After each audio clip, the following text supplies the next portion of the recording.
임대차 입법을 손볼 것, 국회에서 통과시킬 리가 없습니다. 시장의 수요자들이 얍삽이가 될 수밖에 없습니다. 그 이유가 뭐라고 생각을 하냐면요.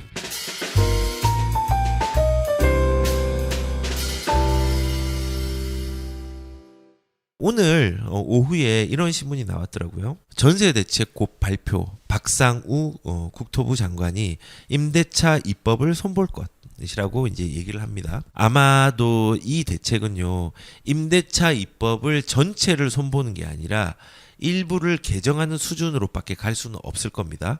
왜냐하면 이전 정부에서 뭘 만들었죠? 계약갱신 청구권과 전월세 상한제를 제정을 했습니다. 개정이 아니라.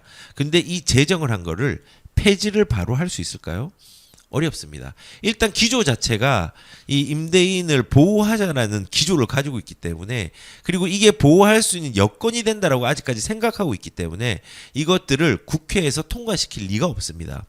그렇기 때문에 이 방향성을 박상우 국토부 장관은 지속적으로 얘기를 했고, 이번에 출입기자단 간담회에서도 임대차 입법 문제를 완화할 방안을 고민 중이라고 했지만요, 이 고민이 그냥 고민에 그칠 가능성도 크고 조금만 개선될 가능성들이 매우 큽니다. 왜냐하면 거대 야당이 지금 국회 의석수를 가지고 가 있기 때문에 그렇습니다. 그러면 이게 그래도 정부에서 조금 얘기를 하면 되지 않을까? 협치를 잘해야 되는데, 정치는 협치가 중요하거든요. 이 협치를 잘 못한다면 어려울 수 있습니다. 제가 그 이유가 뭐라고 생각을 하냐면요, 이것도 이제 과거를 조금 봐야 됩니다. 뭐 취득세에 대한 부분들 중과 완화를 하려고 했지만요, 완화에 대한 방향은 발표를 했습니다. 2022년도 12월 달에 발표를 하고 취득세 중과를 완화를 하겠다라고 얘기를 했습니다. 근데 정책은 발표를 했는데요, 정부의 발표가 국회를 넘어가지는 못했습니다. 그래서 취득세도 이것도 진짜 문제가 많거든요. 지금 이 취득세도요, 중과를 완화한다고 했지만요, 중과 완화는 일반 세율입니다. 1주택자에게 뭐 1에서 3%, 2주택자에게도 지금 과거에는 8%, 그다음에 3주택자에는 12% 이렇게 갔잖아요. 근데 이거를 완화를 2주택자는 그래도 그냥 일반 세율로 가자. 3주택자부터는 이제 8%, 이제 4주택자는 12%, 법인도 12% 이렇게 돼 있잖아요. 딱 중간만 조금 완화를 해줬지 완벽하게 일반 세율로 전부를 풀어주지는 않았거든요. 왜 그랬을까요? 민주당에서 이거를 막고 있기 때문에 그런 겁니다. 민주당에서 이거에 대해서는 세수를 걷어야 되고, 집을 많이 가진 사람들은 세를 좀 많이 걷어야 된다라는 어떤 개념들이 있죠. 근데 이게 좀 잘못된 게요, 세수는요 주택수로 하면 안 됩니다. 가액으로 해야 됩니다. 가액으로 하는 게 맞는데 여기는 주택수로 거의 뭐 이렇게 하고 있으니까. 그리고 여기서 사람들이 조금 헷갈리는 부분들이 있는데, 취득세에 대해서 잠시 얘기를 드리면요, 취득세는요 비규제 지역에서 집을 한 개를 샀고요, 그리고 내가 송파인 규제 지역 집을 사잖아요. 그럼 2주택이면 8%입니다. 정확하게 말하면 8.4%의 세금이 주어집니다. 근데 거꾸로 내가 지금 송파의 집을 먼저 가지고 있고, 그리고 다른 비조정 지역에 있는 뭐 예를 들어서 성동구의 집을 한 개를 샀다. 이러면요 8%가 아니라 1%에서 3%입니다. 이게 왜 그럴까요? 맨 마지막에 어떤 지역이냐에 따라서 세금이 결정이 됩니다. 조정 대상 지역이 마지막에 있으면 2주택이면은 8%고요. 비규제 지역이 2주택으로 집을 매수를 하면은 이때는 1에서 3%입니다. 그러니까는 마지막을 뭘 구하느냐, 뭘 잡느냐에 따라서 세율 구간이 완벽하게 달라집니다. 그 지금 주의해야 되고 아직까지 풀리진 않았습니다. 이게 왜 안 풀렸냐? 아까 말씀드린 것처럼 취득세 완화를 하려고 했는데 의회를 통과를 못하는 겁니다. 그렇기 때문에 제가 계약갱신 청구권 전월세 상한제도 완화는 될 겁니다. 완화 방향은 나올 겁니다. 그런데 국회를 통과할 만한 거대한 것들은 나오지 못할 거라는 얘기를 좀 해드리는 겁니다. 그리고 또 제가 이게 완벽하게 통과가 전월세 상한제 계약갱신 청구권이 손만 보지 폐지도 어렵고 조금의 손보는 수준으로 될 거라고 얘기하는 게, 보유세도 마찬가지였거든요. 보유세도 옛날에 뭐 방향을 잡고 하다가 결국은 완화를 조금 시켰습니다. 완화를 시켰는데 이것도 문제가 뭔지 아십니까? 세율 구간들이 조금은 줄어들었어요. 근데 세율 구간이 줄었는데 중간은 아직까지 그대로 있거든요. 2주택자에 대한 세율 구간은 조금 줄여줬습니다. 근데 3주택자는 아직까지 보유세의 중과, 종부세의 중과가 있습니다. 세율 구간이 좀 낮았지만 이것도 왜 그러냐? 이거 그 더불어민주당에서 이거를 완벽하게 완화를 못 시켜주거나 폐지를 못 시킵니다. 그래서 과도기적인 비율들, 세율 구간들을 합의를 해가지고 요 정도 수준으로 나온 겁니다. 그래서 이것도 완벽하게 해지가 안 되고 그냥 손보는 정도로 보유세도 어느 정도 완화가 되었습니다. 근데 조금 특이한 거는 얼마 전에 그 박찬대 민주당 새 원내대표가 좀 놀라운 발언을 했습니다. 종합부동산세 관련해 아무리 비싼 집이라도 1주택이고 실제 거주한다면 과세 대상에서 빠져야 한다. 놀라운 말을 했죠.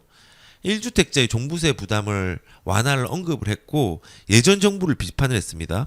문재인 정부는 국민의 수용성을 고려하지 않고 이념적인 틀에서 부동산 세제를 밀어붙여서 실패를 경험했다. 이거를 인정을 한 거거든요. 놀라운 일입니다. 지금 예전 정부에 대해서 지금 야당은 완벽하게 인정을 하지 않고 있는데 지금 새 원내대표 박찬대 원내대표는 이걸 조금 인정을 해서 보유세의 방향성에 대해서 얘기를 하고 있습니다. 그래서 지금 이 원내대표가 어떤 역할을 해서 당론을 만들지는 모르겠지만 우선은 이런 당론이 조금 있다고 하면은 아직까지 완벽하진 않지만은 계약갱신 청구권이나 전월세 상한제에 대한 완화책이 조금은 뭐 개선이 될 수 있겠죠. 근데 제가 얘기를 하지만 중요한 건요.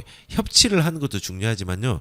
실현실에서 이게 정확하게 합리적으로 도입이 되려고 하면요. 없애는 게 맞거든요. 없애는 게 맞는데 아마 이런 협치는 좀 이루어질 것 같지만은 없어지는 전략으로 가지는 못할 것 같습니다. 지금 양도세에 대한 얘기도 사실은 해드려야 되는데 양도세도요. 사실 우리가 지금 일반 세율 구간을 누리고 있잖아요. 6에서 45% 그리고 지방세도 거기에 10%면은 최대 49.5%까지 결국은 50% 정도 되는 거죠. 최대는 10억 이상의 차이긴 하면은. 근데 이것도 폐지된 게 아니에요. 양도세는 그냥 완화된 거지 한시적으로 완화된 거지 폐지된 게 아닙니다. 중과세가. 왜냐하면 더불어민주당에서 막고 있죠. 이걸 왜 한시 완화를 한 줄 아세요? 1년 단위로. 법을 바꿔야 되거든요. 소득세법을 바꿔서 이 세율 구간을 조정을 했는데 소득세법을 못 바꿨습니다. 그래서 소득세법 시행령에서 한시적으로 완화를 한 겁니다. 시행령은 대통령이 완화를 할 수 있기 때문에. 그래서 이것도 아직까지 바뀐 게 아닙니다. 이것도 중간 과정에 있는 거죠. 마찬가지입니다. 지금 제가 양도세, 그다음에 보유세, 그다음 취득세 모두가 중간 과도기적 과정에 있다고 얘기를 했죠. 얘도 계약갱신 청구권과 전월세 상한제도 우리의 과거의 경험을 비추어 볼 때, 세금의 경험을 비추어 볼 때, 더불어민주당의 가치 기조를 비추어 볼 때, 이것도 정부에서 방향을 잡지만은 이 방향대로 빠른 시간 내에 정책으로 나오기는 좀 어렵지 않나라는 어떤 생각을 좀 가져봅니다. 그래서 시장이 안 좋은 상황에서는 조금은 거래가 될 수 있는 방향성을 세금과 그다음에 이런 전세라든지 뭐 여러 가지가 있어야 된다고 생각을 합니다. 왜냐하면 이게 되게 재밌는 게 거래가 많이 없던 건 이번 정부의 방향성이 틀린 게 아니라 방향성은 맞습니다. 근데 과거 정부의 탓을 하고 싶진 않지만은 과거 정부의 규제들을 80% 이상 끌고 가고 있거든요.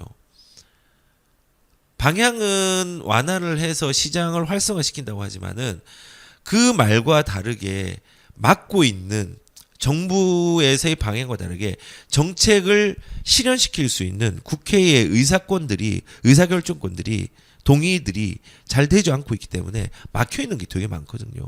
그러니까 방향은 맞는데 이 부작용들이 계속 골이 깊어지는 상황들로 가는 거거든요. 근데 저는 이제 시장에 대해서 좀 말씀을 드리고 싶은 게 예전 과거의 시장과 반추해서 몇 가지를 말씀을 드리겠습니다. 부동산에서 이런 규제를 강화하잖아요. 집값을 잡을까요? 못 잡습니다. 그리고 만약에 완벽하게 모든 게 다 막혀서 숨도 못 막힐 정도로 우리가 호흡 못할 정도로 이렇게 막아버리면은 우리가 죽잖아요. 이거 오랫동안 못 막아요. 숨이 막 헉헉거릴 때 다시 풀어주거든요. 그 외에 우리가 규제가 있으면요, 시장에서는요 틈새를 다 찾아가서 풍선 효과들로 전국이 다 퍼지는 양상들이 일어났습니다. 우리가 과거를 보면요, 부동산에서 이렇게 강화를 하는 걸 빨리 풀어야지 거래가 활성화됩니다. 공급도 좋아집니다. 그리고 그렇지 않으면은 우리들이 조금 나쁜 말로 얍삽이가 됩니다. 얍삽이. 시장의 수요자들이 얍삽이가 될 수밖에 없습니다. 예를 들어서 다주택자들 양도세를 중과를 했죠. 그러면은 이게 어떻게 됐을까요? 어떻게 대응했을까요? 지인 간의 특수거래를 합니다. 뭐 가족 간, 지인 간 특수거래를. 시장가보다 낮은 가격으로 거래를 하는 거죠. 그럼 뭐 증여를 할 수 있는 거고, 가족 간이면은. 양도세 중과를 하니까는 그런 게 된 거예요. 증여도 3억 이하나 아니면 그 시가의 3% 미만에서 가격 조정을 조금 할 수 있는 거잖아요. 그렇게 이제 조정을 한 거예요.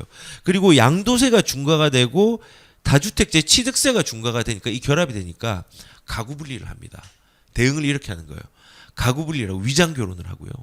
자녀를 조기에 독립을 시켜버리고 분리를 시켜버립니다. 뭐 지금 이게 그러니까 세대 분리에 대해서도 그런 게 있잖아요. 30세 미만은 세대가 분리가 되어도 직장이 없거나 결혼하지 않으면 분리가 의미 없는 상황이 되는 거잖아요. 그렇게 또 만들어버린 거죠. 그렇게 하니까는 빨리 또 직장을 구해가지고 독립세대로 분리하고, 그러면서 계속 틈새를 찾아 나가는 거예요. 그리고 이런 양도소득세가 중과가 된 거와 종부세, 다주택 종부세가 결합을 하니까 이때 이제 증여가 일어나는 거예요. 증여가 부부간의 증여도 일어나고, 그리고 독립세대에 대한 자녀간의 증여도 일어나고, 부부간의 증여도 활용할 수 있는 게 되게 많았거든요. 부부간에 사실은 지금은 안 되지만은 옛날에 내가 주택이 1주택, 2주택이 있어요. 근데 둘 다 공동명의예요. 공동명의면요, 서로 공동명의를 쌍방 바꿔버리는 거예요. 증여를 해서. 그러면 어떻게 되죠? 그렇게 해서 지금은 10년이지만 5년만 가져가면요, 5년 되면 양도세가 없어지거든요. 이월과세에 대한 부분들이 적용이 돼서. 그래서 되게 신기한 부분으로 이제 또 회피를 했습니다. 그렇게 이제 대응을 한단 말이에요. 그리고 양도세에 대한 게 추가로 또 강화가 됐습니다. 세율고에 또 늘어났습니다. 그리고 양도세랑 종부세랑 취득세까지 다 강화가 되니까 어떤 일이 일어난 줄 아십니까? 이때는 숨이 다 막힌 거예요. 대출까지도 막아버렸으니까. 그러니까 매물 회수하고, 그 다음에 매도 회피하고, 그 다음에 이제 거래량이 줄어들고, 뭐 이런 상황들이 이제 치닫게 된 거예요. 이렇게 되니까 숨이 막히고 이제 완전 죽기 직전이었어요. 죽기 직전이니까 이때는 아무것도 할 수 없었잖아요. 그러니까 뭘 했습니까? 대출부터 풀기 시작했습니다. 그리고 취득세도 조금은 완화를 시켜줬습니다. 양도세도 한시적으로 완화를 시켜줬습니다. 뭐 그렇게 하니까는 대출도 15억 이상짜리 풀고, 중도금 9억도 풀어버리고, 그 다음에 특례보금자리를 풀어버리고, 지금 신생아 대출 풀어버리고, 이렇게 하니까 거래량들이 조금 활성화되기 시작하잖아요. 그래서 이제 숨통이 트여서 이제 이걸 활용해가지고 사람들이 틈새를 활용을 하죠. 이렇게 시장의 참여자들은요, 발빠르게 대응을 합니다. 그래서 저는 이게 이제 지금 전면적으로 이제 뭐 투기꾼들을 죽이기 위한 어떤 역할로 전 정권에서 만들어 놓은 규제들이 있잖아요.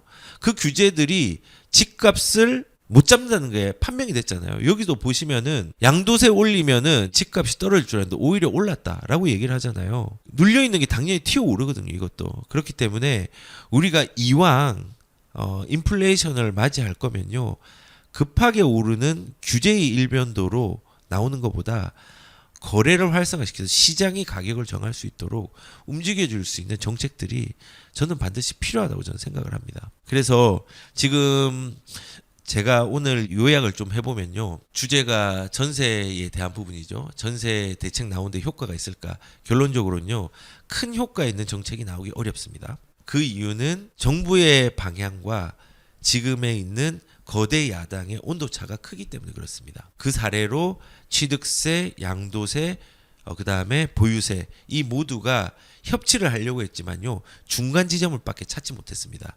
계약갱신 청구권, 전월세 상한제도 마찬가지의 상황이 될 거라고 저는 생각합니다. 그래서 정책과 현실의 온도차는 계속 유지가 될 가능성들이 크다. 전세가는 잡히는 부분들 어떤 식으로 잡힐지 모르겠지만 장기적인 계획은 나올 거예요.